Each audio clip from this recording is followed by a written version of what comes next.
right, welcome back. The Power Showcase is an annual event at Marlins Park that showcases the top power bats on the amateur level. Let that ball jump off. I mean, the skill set that these kids have, it is so much fun to watch these kids swing the bat. And the president and CEO of Power Showcase is our friend Brian Domenico, who joins us every year on the stove to talk about the event.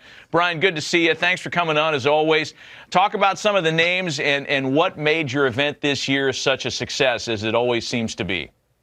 Well, first of all, thanks for having me on again. And you know, it's a lot of fun to build that platform and have these guys come out. And a lot of these players you're going to see were guys that were returning from last year or even 2 years ago. And when you compete on a stage like this, at least like the first year, you know, a lot of things go through your system. You know what I mean? So you're trying to make adjustments, and sometimes these lights are awfully bright and they can kind of swallow a player up. But I think those are the best moments, you know, to kind of learn, reevaluate, and then come back the next year.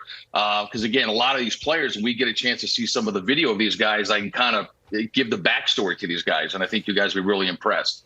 Well, looking forward to it, no doubt. We'll get the video here in a second. Once they roll it, you just take over. But I tell you what age are we starting at now? I mean, these balls are flying out of here like they look like grown men. Hey, truly the most impressive player we had was a 6'5" power hitting lefty from Missouri named Caden Bogenpole, who was our featured world champion. I mean, he's 6'5", he's a 6'7" runner, throws 94, 95 from the outfield, and that projectable frame can easily hold another 15 to 20 pounds. And it reminds me a lot of Corey Seager. Back on April 29th on MLB, the MLB Network, you were talking about how like the vocabulary of bat speed has left everybody, and it's all about launch angle, distance. It's 503 feet this kid hits the ball. Right, exit velocity. And you were talking about bat speed and Andrew McCutchen and Vladimir Guerrero and Ricky Weeks and all that stuff. So it kind of light bulb went off, and I said, you know what? There's another really good device out there that's Blast Motion that gets bat speed, rotational acceleration. So I reached out to them.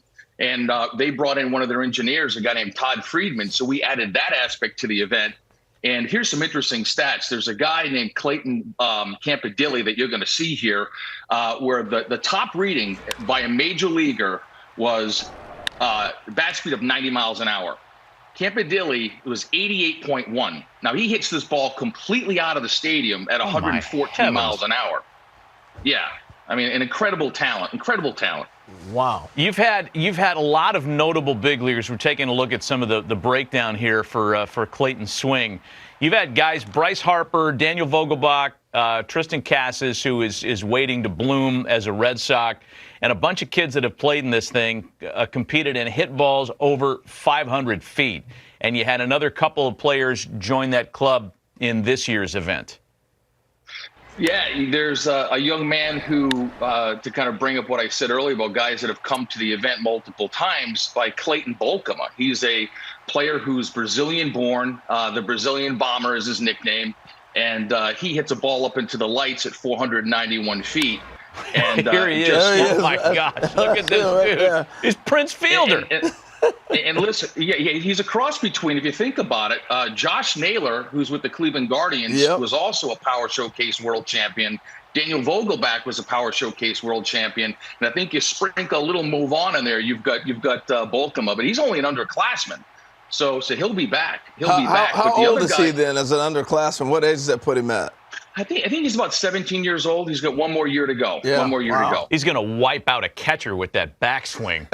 I mean, wow, that is really fun to watch. So I was going to say, Brian, we're seeing Matt named a bunch of players have gone on to be major leaguers or on their way. So it's not just a bunch of kids hitting homers. You actually got pretty good baseball players competing in this.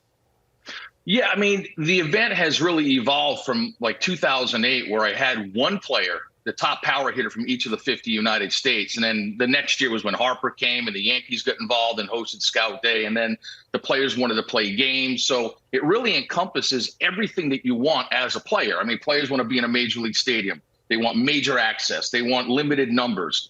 You go to some showcases and there's 350 players. At my event, there's 40 per age group, and they got all the major league teams. They got the dinner, they have the derby, they play the game. And I think the ones that start to come in at a much earlier age, it really does help enhance their baseball DNA, their overall baseball DNA. Impressive. Brian Domenico of the Power Showcase spending some time with us this morning to talk about the most recent running of his terrific event.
Scout Day portion of this Power Showcase. Great opportunity for you to get out in the stadium here. My name's Nick Presto. We got a bunch of scouts from different clubs. We're gonna do defense first. We're gonna hit. Run the 60. If you're a pitcher, you go to the bullpen. It'll be a good opportunity for you to get some experience doing it.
Washington, a center fielder out of Rochester Middle School, Ryder Radasa